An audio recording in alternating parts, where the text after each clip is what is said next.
800 Collect presents the 1998 WWF Royal Rumble. What is up, everyone? You are checking out the Uncensored Pro Wrestling Podcast. I'm your host, the Italian God and current WWE pay-per-view champion. I'm Ant, and I'm joined by my bud again. Introduce yourself, my friend. I am the world's most Marcus infamous CDP, and you are listening to the Uncensored Pro Wrestling Podcast. Yes, sir. You are checking out our Attitude Years recap special series that we are doing here. We are now on Royal Rumble 1998. A big Royal Rumble, huge implications, a very memorable Royal Rumble, at least for me. I'll never forget seeing it for the first time and that casket match and what happens and all of that good stuff. It was a big one. Do you remember much from this Rumble when you were younger, or is this something that you don't really remember much of? I actually had to go back and watch this Rumble because, like I said, I was pro WCW at the time. Yeah. But, I guess like in a few podcasts later, we're about to get to the point where I'll be completely immersed in the WWF. But and actually, I got a smaller confession. I only saw the Shawn Michaels Undertaker casket match once before I did this. And also looking back on it, there's a lot of interesting tidbits about this podcast then I will be more than happy to go through as we go along to the show. Yes, sir. A lot of interesting stuff happening. So this year's Royal Rumble took place on January 18th, 1998, live from San Jose, California. And we start the night off with a look at Iron Mike Tyson, who is in a skybox. We know that he will be involved in WrestleMania 14 in some capacity at this point, but he is just there to check out WWE wrestling. This is the 11th annual Royal Rumble. 18,542 is in attendance. Jared King is at commentary. Thank you, sir. That's a lot. How many people was it again in attendance? 18,542. Okay. So it was a decent crowd. Decent. And our first match of the night is the man they call Vader, newly member of the Hall of Fame, taking on the artist formerly known as Goldust with Luna Vachon. And Goldust is sort of wearing a sort of strange attire here. He's got on this sort of I don't even know how to describe it. It's like pinstripe. I don't know, dude. Just very strange stuff happening here with Goldust. I noticed in the promo package though, they of course they bring up every other outfit that he did for the last few weeks. Yeah. I wonder if they knew back then how ridiculous and messed up it was to have him do that, because you're right, they only showed it like one time and then they haven't showed it since. WWF went public in the stock market in 1999, right? Yep.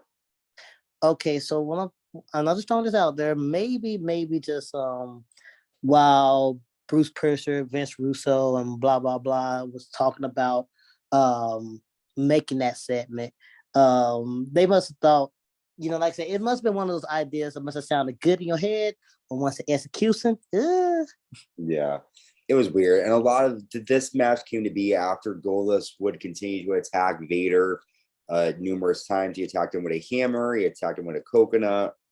And Vader is just looking for his vengeance against Goldust tonight.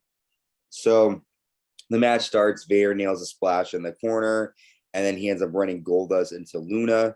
Vader then sends Goldust into the ring steps.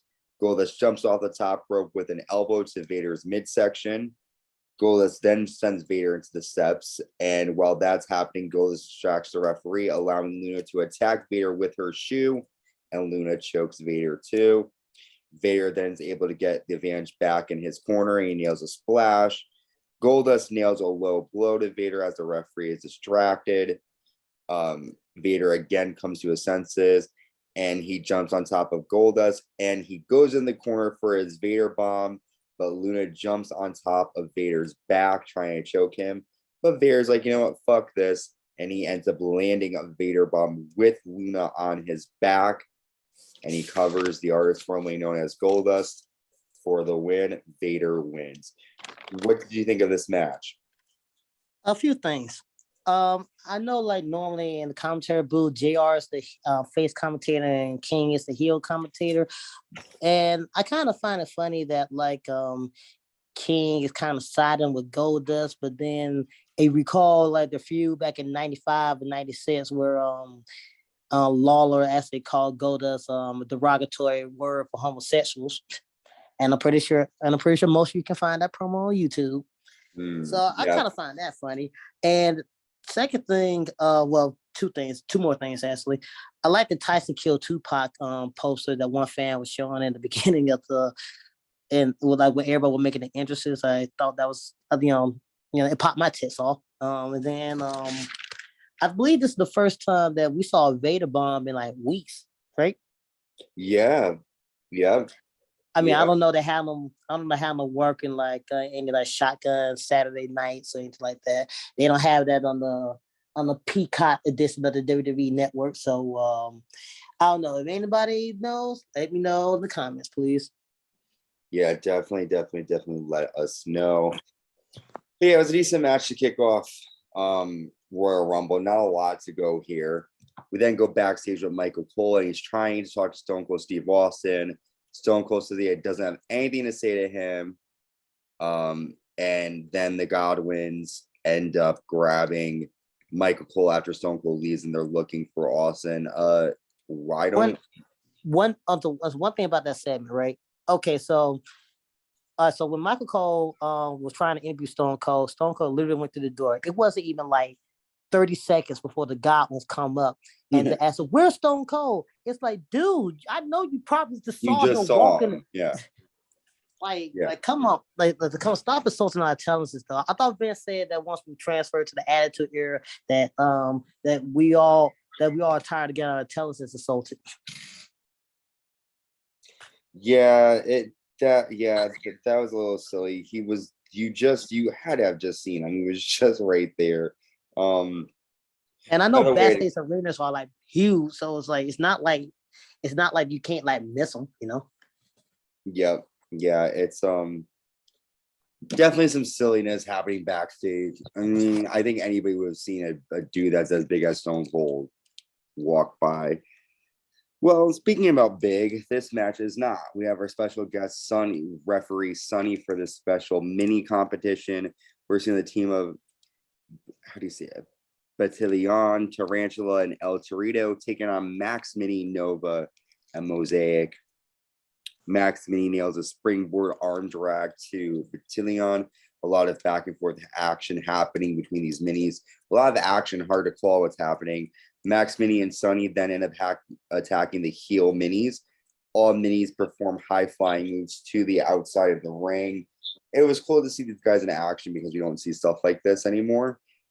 Mini nails a flying head scissors and a roll up to get the win for his team. Again, not a lot of, huge, this isn't a match a lot of people are going to remember. It was a lot of action, but what did you think of this one? I'm not gonna lie, when I first saw like the entrances and everything else, I had a little bit of disdain for it. But after doing some research and also thanks to Wrestling Bios, the WWF around the time since '97 was trying to do like a little people experiment, with Max Moon, and with Max Moon he got featured a lot. Little interesting fact about him: he also went by Mini Rey Mysterio. And he also had the unfortunate task of replacing like Brian Pillman's match of Bad Blood after he happened to die that evening. Another thing about Matt Moon, he also goes by Suzuki. His real name is unknown because he still sticks to the luchador tradition of keeping the mask, keep everything secret. He also worked in AAA. Esperito, he also known as Mini Vader. I think JR had made a crack about Sonny liking short guys or something. Well, Sonny also likes time behind bars because she's constantly in prison. She just got arrested again, I think, for another. I don't know if it was like drunk driving or there's like another charge against her again. And like, poor No, Sonny. that's it. No. Here's what exactly happened. Sonny, well, Sonny was involved in a car crash, a fatal car crash, who left an elderly gentleman deceased. Yeah. And then while everybody was at the hospital, including Sonny herself, the police has a search warrant to get a blood sample for her. And saying this is like her 8th or 9th DUI, and if that sample comes back, positive for any like substances, though, she might be looking at doing a bit of a stretch. Yeah. Like, it's like she comes out and it's like right back at it. It's sad. Yeah, it is. It is. Next, we see the Nation of Domination. They go inside Stone Cold's dressing room looking for him, but they only find a Stone Cold Steve Austin foam finger in a steel chair just sitting there. So Austin playing mind tricks on all of the competitors in the Royal Rumble match. He has been for weeks, just annihilating everybody. Wonder how he's going to make it in that match later. Next, we have the WWE Intercontinental title on the line. The Intercontinental Champion, The Rock, Rocky Maivia, taking on the world's most dangerous man, Ken Shamrock. Before the match, The Rock gives an interview where he tells then President of the United States, Bill Clinton, that Clinton needs to cover his willie with Paula Jones. And The Rock says that someone will be there to carry out Ken Shamrock's sorry ass after this match. Match starts off. Ken Shamrock kicks Rock in the chest. Rock drops Ken Shamrock's throw across the ropes. Rock kicks Ken Shamrock in the corner, but Ken Shamrock nails a fisherman suplex and he gets a 2 count. Rock sends Ken into the ring steps, and The Rock lands a DDT. Ken Shamrock's able to recover and nail a Hurricane Rana, but then The Rock uses brass knuckles and nails Ken Shamrock with them. He then puts the knuckles in Ken Shamrock's tights, and The Rock gets a 2 count. That moment with Rock putting the knucks in Ken Shamrock's tights is very important. We then get to the end of the match when Ken Shamrock nails a belly to belly. He gets the win, and he is, claimed the new Intercontinental champion. But here is a problem. The Rock, after the match, tells the referee that Ken Shamrock hit him with brass knuckles. The referee takes a look and finds the brass knuckles in Ken Shamrock's tights. Well, not tights, in his trunks. And then the referee reverses the decision and gives the Intercontinental title back to The Rock. So The Rock wins by disqualification. Ken Shamrock then snaps and he lands a belly to belly and he applies an ankle lock to the referee who reverses the decision. But The Rock is still your Intercontinental champion. Hey, and put some respect on the referee's name, though. That's Mike Chioda. Oh, I hate you. I love Mike Chioda, man. Getting fucked up. I mean, like, after all the bumps and everything else he took, I'm kind of surprised, like, Nick Khan or whoever at the WWE just like dropped him, like, hey, here you go. But he's doing work for AEW now, so it looks like he's at a good place. Yeah, Mike Chioda used to have, I remember he was in the storyline like where he would tag with The Rock at one point. But let's talk about this match here. What did you think? Did you think it was a good match? Would it have been better? What are your thoughts? I will arguably want to say match of the night outside of the main event, but the only thing I have, let me go back to the beginning. Let me look at my notes. Blah blah blah blah blah. Okay, we got it. All right. So Gerard sometime during the match says like, "This is not the seniors tour, another jab at WCW or whatever." Let's see what else I have over here. The only thing I have is only issue I have is the finish. Is I guess like hard to see too many matches like end with a belly to belly suplex back in those days. Yeah. I mean, like I think the belly was a finisher until like Bailey started using it or whatever. Yeah. So and then I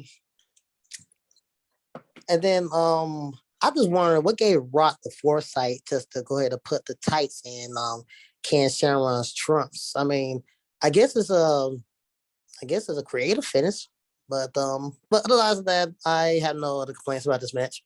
Yeah, and the other weird thing too is like when does that ever work where it's like, I lost the match, referee, trust me, trust me, trust me. And then it's like the referee wouldn't care normally. The referee just like, well, the finish is the finish, that's it. But listen, this Ken Shamrock The Rock angle is going to continue on. A lot's going to happen in between now and WrestleMania. So this is just festering. Wild question.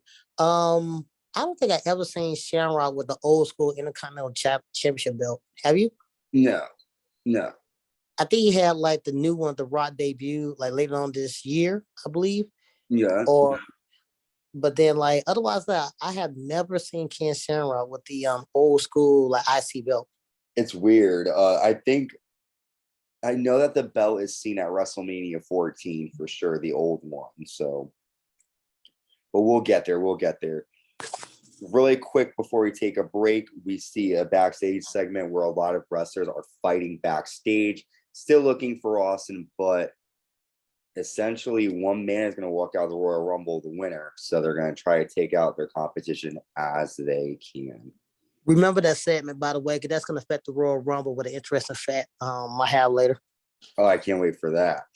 Well, we are going to take a quick break. When we come back, we are going to be giving you our January 1998 pop culture moments. We're going to be telling you the top songs, movies, and more of January 1998. So get an idea of where everyone's headspace was during the 1998 Royal Rumble. We'll also be covering the WWE Tag Team titles, New Age Outlaws defending against the Legion of Doom, the 1998 Royal Rumble match, and then the main event, WWE Champion Shawn Michaels defending against the Undertaker in a casket match. Stay tuned. What is up? You are checking out the Uncensored Pro Wrestling Podcast. And yes, definitely check out anchor.fm. It is the greatest tool to create and distribute your podcast for free. Download it in the App Store, or you can check out anchor.fm online and create your own podcast. The Uncensored Pro Wrestling Podcast is available wherever podcasts are streaming, including Spotify, Anchor, Amazon Music, Apple Podcasts, Google Podcasts, and wherever podcasts are streaming. Make sure you give us a 5-star rating, because that is importante. We are also available on YouTube. Just search the Uncensored Pro Wrestling Podcast, and you can find many different videos, old archived videos, recap from 2020, 2021. So much stuff on there, ladies of the ring. A lot of different stuff that we did in the past before we changed the Uncensored Pro Wrestling Podcast. All that is available on YouTube. Search for us. Make sure you subscribe, like, and hit that notification bell when you do. Anytime new content is created, you'll get a ding on your cell phone, and you can just click on over to YouTube. Also, we are available on Instagram. Type in the Uncensored Pro Wrestling Podcast on Instagram, and you will find us. We post many cool topics, different pictures, and different links about cool different stuff. So different. How many times can I say the word different in a minute? Let's see. So welcome back to the Royal Rumble 1998 recap. I'm Ant, of course, joined by my man P here, and we are now going to give you a quick insight into what was happening in January 1998 in terms of music and movies. So in 1998, in January 1998, the top 10 songs were number 10, You Make Me Wanna by Usher, which a lot of people know that one. That was pretty popular. Number 9, another Usher song, Nice and Slow. Number 8, Show Me Love by Robin. Number 7 is Tub Thumping by Chumbawamba. Number 6 is My Body by LSG. Number 5 is Candle in the Wind by Elton John. Number 4 is Been Around the World by Puff Daddy. Number 3, we have Together Again by Janet Jackson. And our number 2 songs of January 1998, number 2, How Do I Live by LeAnn Rimes. And the number 1 song of January 1998 is Truly, Madly, Deeply by Savage Garden. Any of these songs on your playlist, P? My butt. Well, most of all the R&B songs, especially My Body by LSG though. Like that's I don't care. That's just like look, that's a baby making music right there. I My have to look body that one up. all over your body. That's that song. Okay, I know that one. I like You Make Me Wanna, but You Make Me Wanna Leave. The one I'm with started. Yeah, exactly. Relationship with you. This is what you do. Think about it when you know the day is done. You make me. Tough Jumping was good. I get knocked down and I get up again. You never gonna get me down. I get knocked down. And then listen and then as rapping myself though, I actually actually like stole that line for the number 4 song so many times. Been around the world. Yeah. Yes. Come on, P. Let's do it. Yes, that's the jam. Puff Daddy. Together Again. Which one? That's the one where together everywhere I go. Do. I know you are there, smiling back at me. And then How Do I Live? I always make fun of Leanne Rimes because she has psoriasis on her butt. And so I go, how do I live with psoriasis? I want to know. Somebody is probably listening to this podcast right now, probably telling them to stick to our day jobs. Yeah, they're like, that's right. And Truly Madly Deeply. I want to play like this forever until the sky falls down on me. Okay.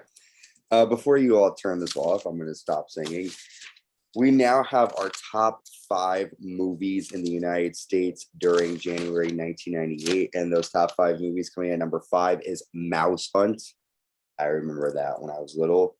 Number 4 is James Bond, Tomorrow Never Dies. Good one. Yep. Number 3 is Good Will Hunting. Number 2 is As Good as It Gets. And number 1 movie in the United States in January 1998 is Titanic, which I titanically understand why. For me, the only movie, go ahead. Isn't that movie like 4 to 5, 6 hours long or something like that? Yeah. Paint me like one of those French girls, Jack. That's what she says to him. And he goes, I'm the king of the world. I can't just even imagine sitting in the movie theater for like 4 to 6 hours though. I mean, they give me a WrestleMania 35 vibes. You need to take a whole working day off just to go ahead and watch the movie. Fuck all that. That's like those like Lord of the Rings. Like those movies are like a good, like you're sitting there for 3 hours, man. Good luck. 3 hours is a pretty reasonable runtime for a movie, especially if it's a good one. But, yeah, but I think Titanic is 3 too. Huh? I think Titanic is 3. As I heard the movie's like 4 to 5, 6 hours long, or maybe I think of the director's cut or something like that. You're probably thinking of it because I would want to shoot myself. My fiance Dory has maybe watched that movie like 3 or 4 times, and I would want to die if it was that long. It's a sad movie, but you know, it's like who wants to see people die? You know, it's like great. But there's more to it than that. But anyways, any of those movies, some that you like, one that you've seen before? I likely seen all of those movies at least once. I can't say there was a movies I went back to or saw it or whatever. Okay. Especially especially Titanic, like you said, it's like this is like it's you might want to like fuck around and cry like watching the movie yourself though. It's like, and I don't know, that's not my genre. So, but and I also have some other like interesting let's see, pop culture facts about 1998, particularly when it comes to sports, and which leads us to our next match for the WWE Tag Team Championship. We get the New Age Outlaws taking on the Legion of Doom, and this brings me to something because before the match, the Legion of Doom like did a promo with Mikey Cole, and what is it with every wrestler from the 80s always starting off the promo with "Let me tell you something"? I mean, like, what is that? Is that like the go-to line or whatever it is that everybody, like every beat up, jacked up person, a wrestler had to say in the 80s? Though it's like, look, you can say whatever you want in the promo, but you have to start off with let me tell you something. Yeah, let me tell you something, brother. Let me tell you something, Mean Gene. Let me tell you something. Let me tell you something. Yeah, yeah. It's pretty. I mean, quite literally, I would say maybe 80% of wrestlers around that time did it. Shawn Michaels did it. Legion of Doom did it. Hulk Hogan did it. I mean, we all know Hogan did it. And I just thought it was kind of interesting. Anyway, going on to my facts. The New Age Outlaws come out wearing Green Bay t-shirts, which, as you know, San Jose is around the Bay Area, was where the San Francisco 49ers play. Yeah. I need to look. I need to look up the Google stats to see how far San Jose is from San Francisco, but it's like not too far from each other. It's kind of like the same thing where, like, right now in California, like I stay near LA, so like we have the Rams, or like maybe what? Wait, they had the Raiders back then, or whatever. And then in Northern California, you have the 49ers and the Chargers. But anyway, New Year's Outlaws come out wearing a Green Bay t-shirt, getting some cheap heat. And during the entrance, there's a fan wearing an Airway. There's a fan showing off a Airway 316 sign, which pops JR a little bit. For those who don't know, John Elway played for the Broncos, and the Broncos defeated the Falcons 34-14 at Super Bowl 33 that year. Road Dogg also says that Steve Young, who also quarterbacks for the 49ers, will play an important role in this year's Super Bowl, as he will be sitting on the couch after his wife for a beer. Going off of that fact, 49ers did lose to Green Bay the 49ers did lose to Green Bay and Brett Favre from 1994 to 1997. For 1998, he finally defeated Brett Favre in the NFC wild card, and 1999 was Steve Young's last year, and he retires with 3 Super Bowl rings. So, Ant, I'll take it to you to the play-for-play. Yeah, so thank you for all that information. So, match starts, Legion of Doom attack the New Age Outlaws. The New Age Outlaws decide to leave the ring. They're like, we don't want to fight, but Legion of Doom bring them back in. Hawk nails a big boot, and the Road Dogg is bleeding from his mouth. Animal nails a modified neck breaker. Animal then lands a power slam on the New Age Outlaws. Hawk applies an STF on Billy Gunn, and then Animal is attacked by the Outlaws outside the ring. Hawk runs shoulder first into the post, and Road Dogg handcuffs Hawk to the ring post, but Animal is able to nail a double clothesline. Animal then nails a power slam, but Road Dogg nails Animal with a steel chair, causing the Legion of Doom to get the disqualification win. After the match, New Age Outlaws attack Animal. Hawk breaks free from the handcuff, and he takes out the New Age Outlaws with chair shots. So even though Legion of Doom are not your WWE Tag Team Champions, they do stand tall, leaving the Royal Rumble. What do you think of the New Age Outlaws doing whatever it takes to keep those titles? Even though they lost the match, they still have those tag titles.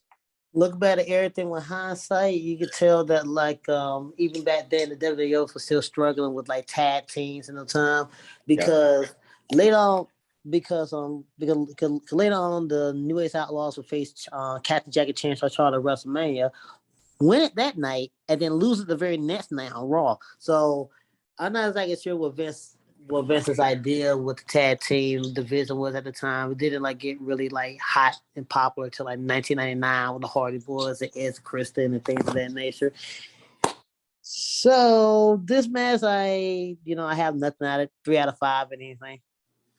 Yeah, not a lot going on. It could have been better, but again, just set up to continue to make the New Age Outlaws look good. And we got 756 for the match time. Well, we are now at our 1998 Royal Rumble match. 30 men walk in. Hold that thought. Like, now everybody knows this is the Royal Rumble where Mick Foley competed twice and stuff like that. So technically it's not 30 men. So the wide belief is actually technically 27 men. But here's the interesting fact: it's actually 26 men in the Royal Rumble. Now we all know that WWF roster was not big at the time, and this the WWF roster was kind of like decent. We had like Los Barricas and DOA and the Nation, but this Royal Rumble match needs star power. So it's not 27 matches. Excuse me. Match. What's that matches for? It's not 27 superstars in the match. It's 26. Because remember earlier when Los Barricas like attacked DOA and they attacked Skull by accident. During the interest, like when I think it was like number 22, Yeah. when like J.R. King, it was like suspected Stone Cold be coming out, that was Skull. And after looking at some research, they said he was unable to compete at the Royal Rumble. But what I find funny about that is the very next night on Raw, DOA takes on the Nation and Skull was able to compete that night. That's Anyway, good. and I'll take it over to you. No, you're totally fine. So this match, like you said, there are a couple of things going on. This match saw, I'm not going to go over, who came out first, second, third, whatever. Just some interesting tidbits. This match saw the three faces of Foley debut. We got to see Do Love, Mankind, and Cactus Jack compete in this Royal Rumble match, which was interesting. I have the eliminations. You want me to go back through them? Sure, you can. Okay, Cactus Jack and Chainsaw Charlie eliminate Tom Brady. Chainsaw Charlie eliminates Cactus Jack. Kurgan eliminates Moss. Kurgan eliminates Steve Blackman. 8 Ball, Blackjack Bradshaw, Ken Shamrock, Phineas I. Godwin, and The Rock eliminate Kurgan. Mankind eliminates Chainsaw Charlie for payback for earlier. The artist formerly known as Goldust eliminate Mankind. On Hart eliminates Jeff Jarrett, which like during the match when On Hart was trying to make On Hart was trying to come out, Jeff Jarrett attacked him from behind. So I guess that was payback for that. The Rock eliminates Ken Shamrock after the low blow. On Hart eliminates what the hell did this say? What? On Hart eliminates somebody. We're gonna worry about it. D'Lo Brown, Mark Henry eliminates Ahmed Johnson. Mark Henry eliminates Phineas I. Godwin. Steve Austin eliminates Mark Merrow. Steve Austin eliminates 8 Ball. Dude Love eliminates Blackjack Bradshaw. Farouk eliminates D'Lo Brown. Vader eliminates the Honky Tonk Man. Steve Austin eliminates Thrasher. Steve Austin eliminates Kama. Steve Austin eliminates Savage. Goldust eliminates Vader. Do Love throws Henry O'Godwin over the top rope. Chains eliminates Goldust. Steve Austin says bye to Chains. Farouk eliminates Mark Henry. Farouk eliminates Do Love. The Rock eliminates Farouk. And Steve Austin eliminates The Rock. The Rock is your Iron Man of the match at 51-32. Holy cannoli. So yeah, a lot of, look at the amount of wrestlers you mentioned, so much star power in this match. Did you like the Royal Rumble? I gotta give it to the WWF with a roster with a limited amount of star power though. They made it work, especially with the idea of having Mick Foley come out like 3 times and Ashley. But like I kind of think they did change dirty though. I mean, I'm not a fan of the whole like outlaw biker club gimmick or whatever, but still at the same time, right is right though. Like you had them wrestle the next night on Raw, so I guess the jumper wasn't too bad, right? Yeah. Also, I think it's a good sort of looking point to see that the final 2 were The Rock and Stone Cold, and they kind of understand sort of like where WWE was envisioning their product going, and it definitely did go in that direction in 1999. And one thing I love about like The Rock and Austin is how the way they trade punches. I just like the whole like back and forth they used to do. I used to love that. Yeah, definitely. The two of them worked great together. Is this a Royal Rumble match that you'll watch again, or do you feel like this was one that you kind of just saw and you've seen it once, you've seen it all? I would say the latter. Yeah. Because again, this is not a 30-man Royal Rumble. This is a 26-man Royal Rumble. Which again, they made it work. They fooled the crowd until like getting distracted and everything else. Which and back then, if like nobody didn't have like the internet and all these apps and other resources that we all have now or smartphones, then nobody would even knows the difference. And I got a match time of 55 minutes or 47 seconds. And The Rock performance, though, like, wow. Like, he came in, like a number 3 or something like that? Yeah, something like that. And then, like I say, he's your Iron Man at 51 minutes and something over. Kill me game. Well, we then get to a shot of Mike Tyson in the skybox, and he is happy that Stone Cold won. No. Listen, no, sorry. It wasn't Stone Cold. It was Stone Blowed or Stone Rolled or whatever he said. I'm not exactly sure what it was. What did he say? Stone Vogue? Like Stone, like I don't know, like people help us out in the comments though, like the Stone Blow, something like that, but he did not say Stone Cold, sir. Oh damn. Well, then maybe he's not. Maybe it's been a setup all along. He was going to join with DX. Um. We shall find Well, out. we now have our main event, the WWE title on the line in a casket match. The WWE champion, the Heartbreak Kid, Shawn Michaels with DX, that's China and Triple H, taking on the Undertaker. Only way to win this match is to incapacitate your opponent enough to put them in a casket and close the lid. The match starts, and Undertaker very early on backdrops Shawn Michaels onto the edge of the casket, which then injures Shawn Michaels' back. This was the moment that really messed up HBK's back and could have ended his career, could have. Undertaker then press slams HBK to the outside. Taker lands old school. Shawn Michaels then tosses powder in Undertaker's face, and Shawn Michaels lands a moonsault. HBK sends Undertaker's knees first into the ring steps. He then also, he being Shawn Michaels, hits the Undertaker's back with the steps. And then Shawn Michaels nails a pile driver on the ring steps to the Undertaker. Triple H then hits the Undertaker with his crutch and chokes him with it. So a lot of outside interference going on. HBK nails a flying elbow drop. He crotch chops the Undertaker, but Undertaker grabs him by the balls. Undertaker then lands a huge one-arm choke slam. Undertaker tombstone Shawn Michaels into the casket until the New Age Outlaws and Los Boricuas run down and they attack the Undertaker. More wrestlers come down, and then Kane comes down to the ring, and all of a sudden Kane attacks the Undertaker. They lock the Undertaker in a casket, and then Kane goes in the backstage area, grabs an axe, and he starts to chop a hole into the casket. He then pours gasoline inside the casket, and he lights the casket on fire with the Undertaker inside of it. Shawn Michaels is going to leave still your WWE champion, but of course, with the help of the Undertaker's brother, Kane. This was a swerve to the fans who for weeks thought the Undertaker and Kane were working together. What are your thoughts on the match and the way it ended?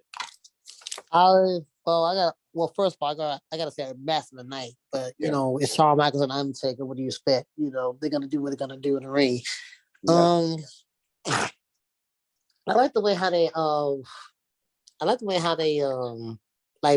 up the Royal Rumble 1994 finish where JR had said like only one person had defeated the Undertaker in the casket match. It took like it's like superstar to do that, which during the 94 Royal Rumble when Undertaker was facing Yokozuna, everybody came out to try to help beat up the Undertaker, put him in the casket. So that's when we seen the Undertaker flew up in the sky, blah blah blah. So this time it took several superstars and Kane to defeat the Undertaker in the casket match. The ending,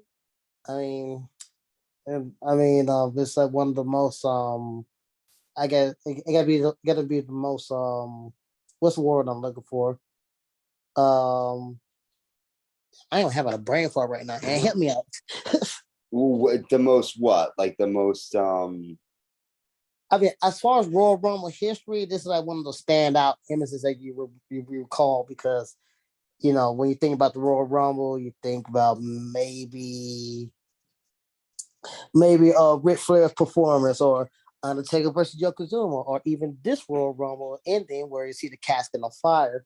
So, yeah, I can't have too much complaint about the match. It's 7 out of 10 for me. Yeah, I agree with you. This one, it was when I was little, I remember this one a lot because they would always show the highlights of Undertaker getting burnt in the casket. I remember that happening a lot, seeing that a lot. But yeah, I agree with you. It was the match of the night, in my opinion. There really wasn't anything else that they could have done better. Go ahead. Oh, and also one more thing. When taking the HBK was in the casket together, I can only imagine that Shawn telling Taker like, "Hey, I'm hurt." That backdrop, it fucked me up or something. So it made me wonder, did they did that to rush the finish? Was everything was supposed to be longer, or I'm not sure. I have a match time of look, I was like I forgot to write down the match time. Oh well, fuck it. That's all right. Hey, it was a pretty long match. Did you like the fact that they had this match be the main event rather than the Royal Rumble match? This would be the first time that WWF have, although the WWF and WWE had like alternated back and forth between having the Rumble being the main event and a championship match being the main event.